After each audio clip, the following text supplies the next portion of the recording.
Hello guys, ഇന്ന് രാവിലെ തന്നെ പാല് തിളപ്പിക്കാനാണ് തുടങ്ങുന്നത്. ചപ്പാത്തിയൊക്കെ ഞാൻ ഉണ്ടാക്കി ഇങ്ങനെ സെറ്റാക്കി വെച്ചിട്ടുണ്ട്.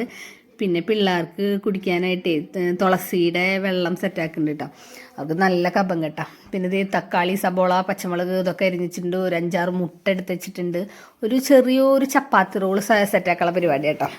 അപ്പോൾ അതിലേക്ക് ഇതൊക്കെ ഒരു ചീഞ്ചട്ടി വെച്ചിട്ട് തക്കാളി, സബോള, പച്ചമുളക്, ഉപ്പ്, പിന്നെ കുറച്ച് മീറ്റ് മസാല, ഇതൊക്കെയാണ് ഇൻഗ്രീഡിയൻസ്. അതൊക്കെ കൂടി നമ്മളൊന്ന് ഇതാക്കി അതിന് ശേഷം 5 മുട്ട പൊട്ടിച്ചൊഴിച്ച് അതിങ്ങനെ നന്നായി ഇളക്കുക. അതിങ്ങനെ ഇളക്കുമ്പോൾ കാണാൻ നല്ല രസമാട്ടോ ഗൈസ്. അത് നന്നായി ഇളക്കി ഈ രീതിക്കാവുമ്പോൾ നമ്മൾ നല്ലോണം ഇങ്ങനെ ചീഞ്ചട്ടി ഇങ്ങനെ പിടിച്ചിട്ട് നന്നായി ഈ പരുവത്തിലാക്കിയിട്ട് നമ്മൾ സെറ്റാക്കിയിട്ട് ഒരു പാത്രത്തേക്ക് മാറ്റി വയ്ക്കുക കേട്ടോ. എന്നിട്ട് നമ്മൾ ചപ്പാത്തി ഉണ്ടാക്കി നമ്മൾ ഓൾറെഡി വെച്ചിട്ടുണ്ടല്ലോ. പിന്നെ അതിലേക്ക് വേണ്ടത് മയോനൈസാണ്. അപ്പോൾ മയോനൈസ് ഉണ്ടാക്കാൻ വേണ്ടിയിട്ട് ഒരു മിക്സിയുടെ ചെറിയ ജാർ എടുക്കുക. അതിലേക്ക് ഒരു മുട്ട പൊട്ടിച്ചൊഴിക്കുക, ഒരു അല്ലി വെളുത്തുള്ളി, പിന്നെ കുറച്ച് സുറുക്ക, അതൊക്കെ ആയിട്ട് ഇങ്ങനെ അടിക്കുക. അതിനുശേഷം കുറച്ച് സൺഫ്ലവർ ഓയിലും കൂടി ഒഴിച്ചിട്ട് ഒന്നും കൂടി അടിക്കണം കേട്ടോ. അതെൻ്റെ ആ ക്ലിപ്പ് മിസ്സായിപ്പോയി ഗൈസ്. അതിന് ശേഷം ഇത് ആ മയോനൈസ് റെഡിയായി. അതിലേക്ക് കുറച്ച് സോസും കൂടി നമ്മൾ ഒഴിച്ചിട്ട് ഇങ്ങനെ മിക്സ് ചെയ്യുക. നന്നായി ഇങ്ങനെ മിക്സ് ചെയ്യുക കേട്ടോ. അപ്പോൾ നമ്മുടെ ആ മയോനൈസ് നമ്മൾ ഉണ്ടാക്കുമ്പോൾ ഓയിലിൻ്റെ ആ ഒരു മണമൊക്കെ അതിൽ നിന്ന് പൊക്കോളും നമ്മൾ സോസ് ഒഴിക്കുമ്പോൾ. അതിന് ശേഷം നമ്മൾ ഉണ്ടാക്കി വെച്ച ചപ്പാത്തിയിലേക്ക് ഈ സോസ്, ഈ മയോനൈസ് സോസും കൂടിയിട്ടുള്ള ആ മിക്സ് നന്നായി പരട്ടി നമ്മുടെ മുട്ട മിക്സും നടുക്കി ഇങ്ങനെ വെച്ച് നമ്മളിങ്ങനെ പതുക്കെ ഇങ്ങനെ റോൾ ചെയ്ത് നല്ലോണം ഇങ്ങനെ ഇതാക്കി റോൾ ചെയ്തിട്ട് നമുക്ക് മുറിക്കണമെങ്കിൽ കട്ട് ചെയ്യണമെങ്കിൽ കട്ട് ചെയ്യട്ടെ. അങ്ങനെ 3 റോള് ഞാൻ സെറ്റാക്കി വെച്ചിട്ടുണ്ട്. 2 ആരാധ്യമൾക്ക് കൊടുത്തയക്കാനും 1 അവൾക്ക് ഇപ്പോൾ കഴിക്കാനും വേണ്ടിയിട്ട്. എന്നിട്ട് ഞാൻ ആ റോള് പകുതിയായിട്ട് മുറിച്ചിട്ട് ലഞ്ച് ബോക്സിലേക്ക് ഇങ്ങനെ വെക്കുക കേട്ടോ.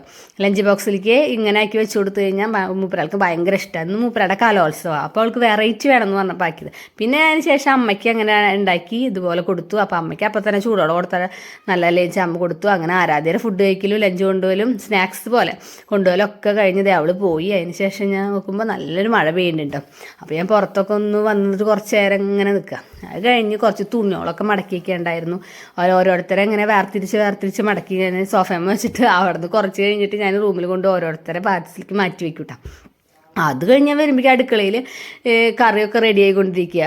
അതൊന്നും എടുക്കാൻ പറ്റിയില്ല ഗൈസ്. അപ്പോഴേക്കും ഞാൻ തുണി അലക്കണ നേരം കൊണ്ട് അമ്മ ഇങ്ങനെയൊക്കെ സെറ്റാക്കി. ഇത് മുട്ട ഓംപ്ലേറ്റ് ഇട്ടുള്ള ഒരു കറി കേട്ടോ. നമ്മൾ ഓംപ്ലേറ്റൊക്കെ സെറ്റാക്കിയിട്ട് ഈ കറി സെറ്റാക്കാം. അപ്പോഴേക്കും ഞാനൊരു ഷോർട്ട്സ് എടുക്കണമെന്ന് കേട്ടോ കണ്ടത്.